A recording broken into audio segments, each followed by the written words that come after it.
Je m'appelle Céline, je ne connais pas Laurent, mais j'ai beaucoup entendu parler en fait de toi, et notamment par Julie Gonzalez avec qui tu travailles et qui me fait des soins énergétiques à distance.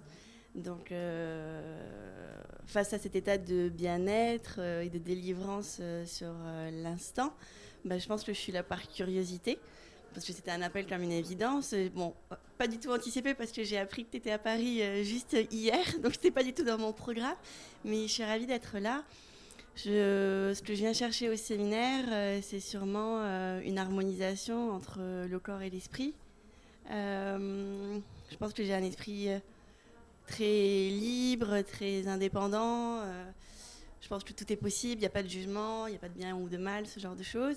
Et à l'inverse, j'ai un corps dans lequel je me sens toujours très étriquée, je me fais violence tous les jours parce que j'ai des douleurs abominables tous les jours. Je me suis fait opérer de la colonne vertébrale. J'ai été paralysée suite à un accident, en fait, une chute à cheval. Donc j'ai une pathologie discale qui fait que, bon, voilà, c'est pas tous les jours très facile. Le niveau de douleur? Je suis habituée, donc en fait, je suis crispée en fait.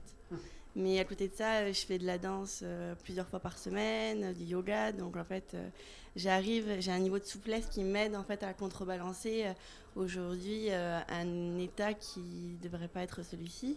Donc je pense qu'il y a une partie, c'est la volonté en fait, et l'état d'esprit. Ok, vas-y, Ouais. demande. Donc forcément, je suis là du coup pour moi et pour mon bien-être, mais aussi dans l'idée de transmettre. Et c'est pas du tout quelque chose qui fait partie de moi à ce niveau-là à la base. J'aime pas forcément tout ce qui est le domaine médical, scientifique, ce genre de choses. Puis pour l'avoir côtoyé très jeune, parce que j'ai seulement 28 ans, et j'ai été opérée à l'âge de 13 ans, notamment pour mon dos, j'ai beaucoup fui tout ça. Mais ma maman, il y a 2 ans, a eu un cancer. Et en fait, ça a été une révélation sur le fait de vouloir aider et de pouvoir aider énergétiquement l'autre. Et c'est en ça aussi que je viens chercher plus d'éléments, plus d'outils, aussi pour s'auto-protéger, parce que finalement, on n'est que des éponges.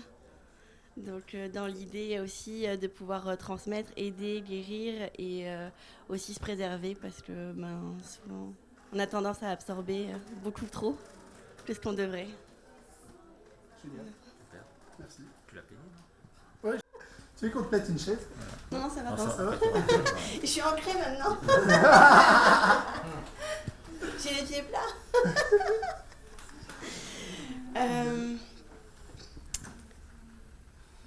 Ce qui me vient, c'est pas forcément de faire le bilan en fait de ces 2 jours,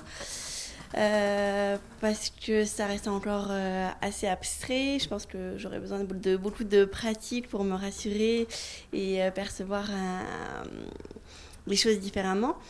Mais ce qui me vient, c'est plus un mot pour toi. Un grand merci. J'ai même l'impression que c'est presque qu'un euphémisme pour qualifier tout le sens que tu donnes en fait à travers ce séminaire, à travers la guérison, à travers l'amour inconditionnel. Chacun le perçoit un petit peu différemment et comme il l'entend. Mais au final, ça offre un véritable espace de nouveaux choix, de nouvelles possibilités. On voit aussi la possibilité de la contribution du ciel, de la terre, de l'univers, de nous. Le pouvoir en fait qui est remis au centre de chacun. Et c'est fabuleux parce qu'on a souvent l'impression que le bonheur, le bien-être, c'est un facteur extérieur, alors qu'au final, on a la ressource au fond de nous. C'est quelque chose d'intrinsèque. Donc merci, je suis vraiment profondément touchée et émue parce que je pense que, je sais pas si... c'est vrai que je trouve que c'est super beau d'aider, c'est tout à fait bête, mais d'aimer aussi simplement les gens et d'avoir tant de bienveillance, donc merci.